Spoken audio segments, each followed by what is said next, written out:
Yeah, I saw an interview with Michael Saylor recently where he talked about having an ETF a lot like having a website. That's what I thought was really interesting.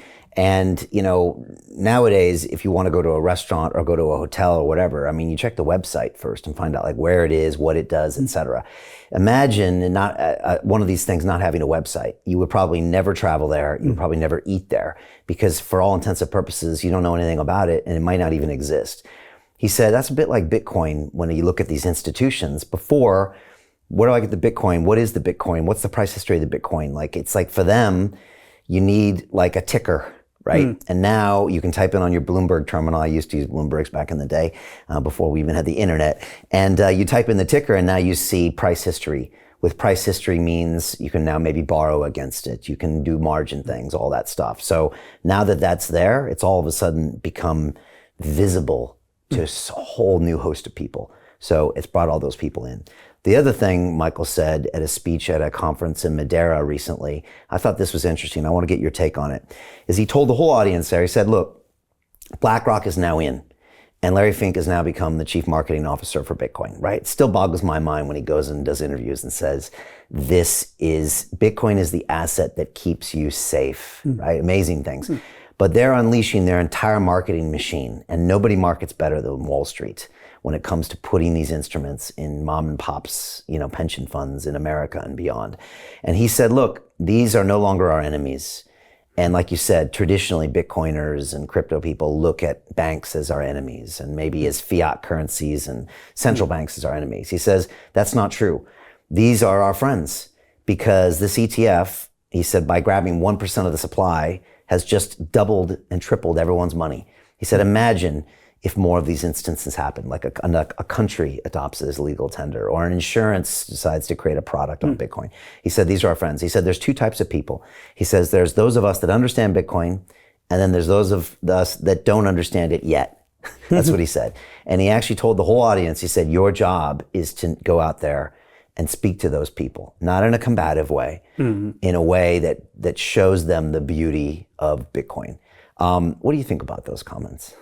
Yeah, no, I think it's 100% right? Like I think the way I'd think about it is now it's a golden opportunity to transform finance itself, right? So like almost like the fact that a lot of these institutions are now allowing people to have Bitcoin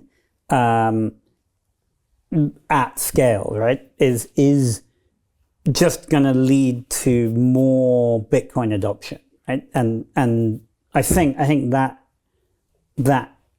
has to be a good thing. I mean, I think obviously we've got to be cautious. I mean, I was at the Wall Street Journal during 2007, 2008.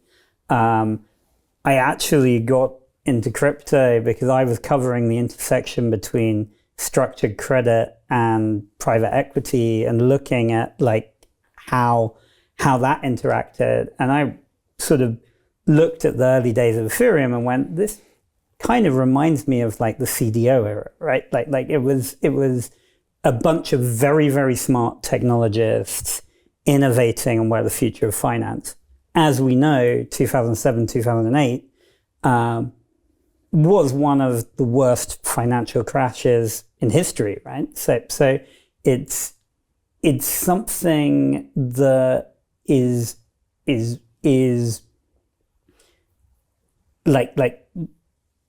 always a concern because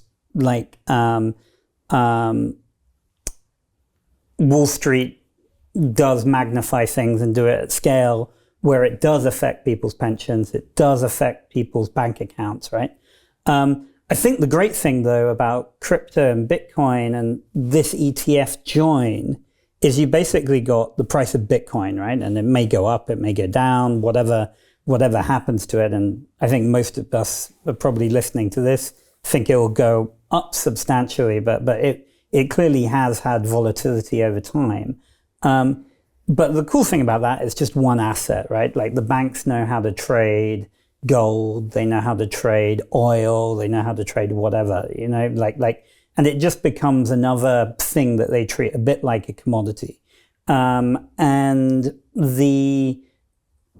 generally that ends up being something that isn't systemic to the banking sector, like the CDOs or whatever, right? Like you say, I think like the DeFi on Bitcoin, DeFi on Ethereum, whatever, that